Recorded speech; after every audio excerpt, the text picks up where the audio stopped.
Evacuate your colleagues from multiple level buildings fast, safe, and easy with the EasyGlide evacuation chair from Furno. The unique track system on the EasyGlide carries a passenger's weight downstairs for you. Just one person can evacuate individuals up to 200 pounds, and two people can evacuate individuals up to 500 pounds. Clear instructions on the back of the EasyGlide help users understand the operation of the chair in emergencies. The EasyGlide has 4 wheels and 1-inch track clearance to quickly maneuver your passengers over carpet and through rooms and hallways.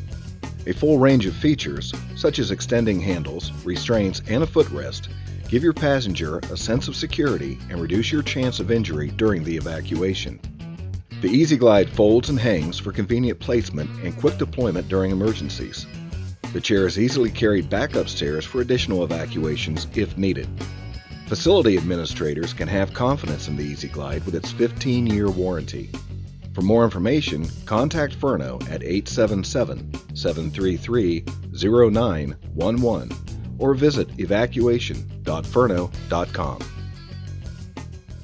The EasyGlide evacuation chair is easy to use in the event of an emergency. Passengers weighing 200 pounds or less can be taken downstairs by one operator working from the head end. Passengers weighing 200 to 500 pounds should be taken downstairs by 2 operators, with one person at the head end and the other at the foot end. Be sure to stay with your passenger at all times while they're in the chair and use the passenger restraints. Instructions on the back of the evacuation chair provide clear, simple guidance for operating the chair. First, to open the chair, grab the backrest with one hand and the red lock bar with the other hand.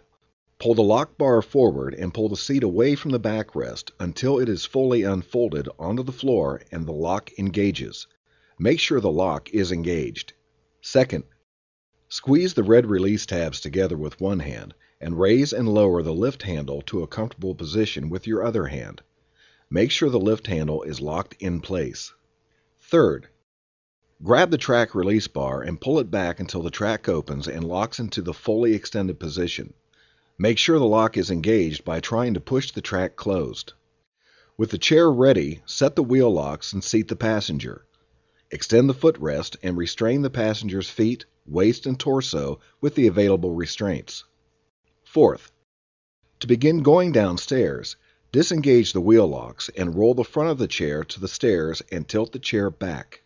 Fifth, guide the chair over the edge of the top step, allowing the track belts to engage the step and move the chair slowly downward until the tracks are resting on the top 2 or 3 steps. Sixth, continue with your descent. To maintain the glide angle as you go down the stairs, you may need to apply slight downward pressure on the extended lift bar. If your passenger is over 200 pounds, use a second operator at the foot end of the chair to help move and maintain control of the chair. The second operator can press the red release button on the foot end handles and push or pull the handles to their desired stop point. Make sure the lift handles are locked in place. When you reach the bottom of the stairs, engage the wheel locks, unfasten the restraints, and help your passenger off the chair. Inspect the chair at least once per year to ensure proper operation in the event of an emergency. Building occupants should also receive periodic training to make sure they're familiar with the operation of the chair. For inspection schedules and for more detailed usage instructions, refer to the manual included with the chair.